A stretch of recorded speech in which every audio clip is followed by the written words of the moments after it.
boy and a girl from enemy nations forge a bond to defeat the oppressive tyranny of her ruling brother in Carve the Mark. That's the book I'm reviewing on this episode of SFF180. Hello everyone. Welcome once again. Thomas here, your host as always. Okay. Young adult readers are some of the most dedicated and passionate readers I've ever come across.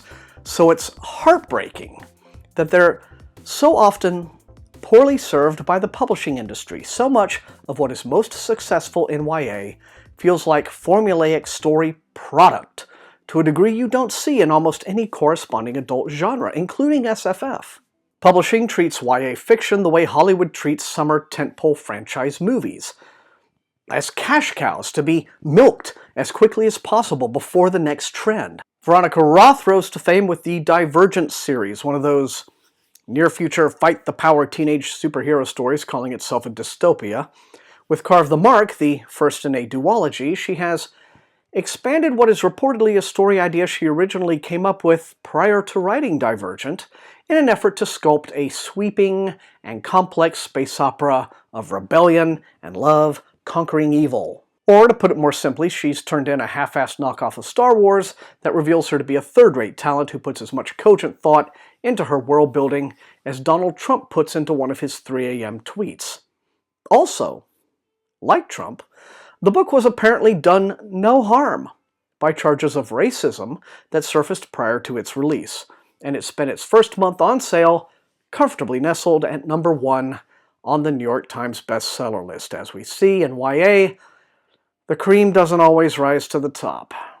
The story is set in a system called the Brim, containing multiple nation planets, one of which, Thuvei, is inhabited by 2 warring cultures. The Thuvaisit, a bunch of clannish, flower-worshipping space hippies, and the Shotet, a belligerent nation of former spacefaring nomads, now transformed into a low-rent version of George Lucas's empire. Over all of this flows the current. What is the current? It's an energy field created by all living things. It surrounds us and penetrates us. It binds the galaxy together. Yes, thank you, Obi-Wan, except this version of you can see. It's glowing in the sky like an aurora, and it's spreading throughout all living things and all inhabited worlds. The current bestows a current gift upon people when they come of age, for some reason, and depending on whether you're naughty or nice, your current gift may be a boon or dangerous and harmful. Now, this little detail suggests the current has intent and purpose, if not actual sentience. But Roth doesn't dig too deeply into the matter. It's all just magic space stuff.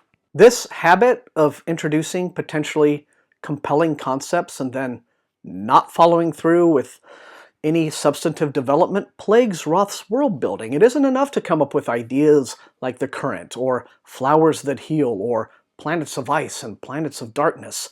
They all need to fit into a constructed fictional universe with internal logic. But sadly, the reams of text that Roth devotes to explaining things only serve to make their clichés more glaring. Anyway, there's a story, and it's a dull affair all about a boy and a girl and another very bad boy. In other words, YA Formula 1.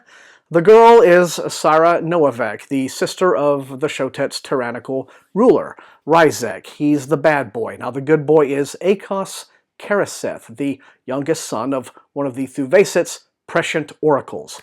Now, Akos has been kidnapped, along with his brother EJ, by Ryzek's thugs because EJ has inherited their mother's oracular gifts, and Ryzek is desperate to escape his fate. You see, some people are fate-favored by the current, which means their futures are known with almost absolute certainty to all oracles throughout the Brim. The oracles, in turn, share these fates with the Brim's ruling assembly, who are based on some spaceship flying around somewhere. We don't learn much about them beyond that, or really any details about how the politics of the Brim actually operate. Now, when you've read the kind of space opera, like John Scalzi, for instance, or The Expanse, or Jack Campbell, where spacefaring civilizations have their political realities, their laws and ruling structures clearly thought out and explained, you really notice what a failure of world building it is on Veronica Roth's part for her novel to be so singly lacking in this? I mean, even Star Wars, as archetypal and simplistic as it is, nailed this. I mean, it had to. Otherwise, there would have been no Star Warring. Now, for reasons never explained and that no one bothers to ask about, the Assembly have broken protocol and publicly revealed the fates of all the fate-favored. Now that everyone's been doxxed, Ryzek wants to avoid his own fate, a predicted untimely downfall. Syra's current gift, the ability to absorb and inflict extreme pain, has her being used by Ryzek as his personal torturer. But Akos's gift can negate other gifts, and so he alone can help manage Syra's terrible pain. Once Akos and Syra are put together, we know how this is going to go per YA formula. They'll start out hating each other, they'll grow into a kind of grudging respect, and then eventually start falling for each other as tensions mount. Which they never actually do in this book, but it's the thought that counts. So, what about all this racism? Now, I'll be honest, Carve the Mark has 99 problems, and that's one, but hardly the only one. Now, for those of you who missed it, the critic Justina Ireland has pointed out that the storytelling traditions Roth is drawing upon in creating the cultures for her novel are rooted in long-standing racist stereotypes. Now, despite ostensibly being an SF novel, Carve the Mark is really a fantasy, as both the Shotet and Thuvacet are cultures defined not by science or technology or intellectual enlightenment, but by belief and tribalism and ritual. The Thuvacet are really big into their flowers, while the Shotet have a rite of passage called the Sojourn, where young people board a spaceship and follow the current stream to some random planet, and then land to salvage trash, which somehow keeps them faithful to their nomadic traditions. Roth, in fact, goes into so much detail explaining the Sojourn that several times it stops the book dead in its tracks. And much of it seems to be about assuring us that not all Shotet are evil and murderous, and they may be just as much sinned against as sinning, but how the Shotet went from a culture committed to renewal to a cruel fascist autocracy never gets the exploration it deserves. The Shotet also do scarification, again a practice associated with some indigenous African cultures, and one that is here meant to show what evil badasses the Shotet are, because carving the mark on their arms is how they record their kills. Now, if this were a real science fiction novel, there'd be an app for that.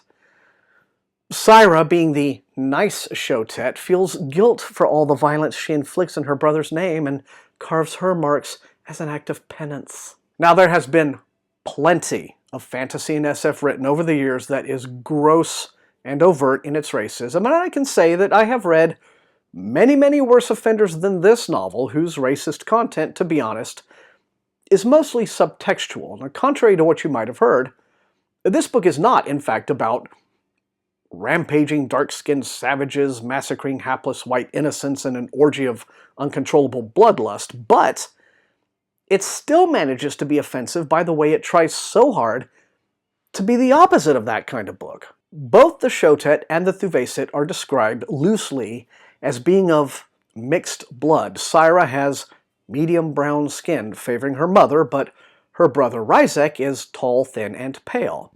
Akos and his brother, and I guess this is a spoiler, but you know what, I don't care, because it should be clear by now I'm recommending a hard pass on this book, are revealed also to be Shotet, kidnapped in their youth, and they're both light-skinned and brown-haired. The problem here is that it all feels as if Roth came up with the main character she wanted first, and then sloppily kludged together a bogus culture to justify her choices, because Syra's the female romantic lead, but at the same time, the story's only prominent POC character, her brownness feels a lot like tokenism. It's as if Roth just made Syra dark-skinned to earn a diversity cookie, but tokenism isn't diversity, and it isn't representation. As for Ryzek, he's tall and pale, because Adam Driver is tall and pale. And if you start from the premise that Veronica Roth isn't so much a malicious racist as she is merely a tedious hack without an original thought in her head, it's quite easy to imagine her watching The Force Awakens, taking one look at Kylo Ren and thinking, That's my bad guy. Because Ryzek is a carbon copy, so much so that it's hard to read his portentous villain dialogue and not hear Adam Driver's soft emo voice. As a villain, he's got all the depth of a sheet of printer paper. And as for other characters, well, some exist just to drop backstory exposition, and others are introduced solely for Ryzek to have them tortured and killed, in case we've forgotten in the last 5 minutes that he's evil.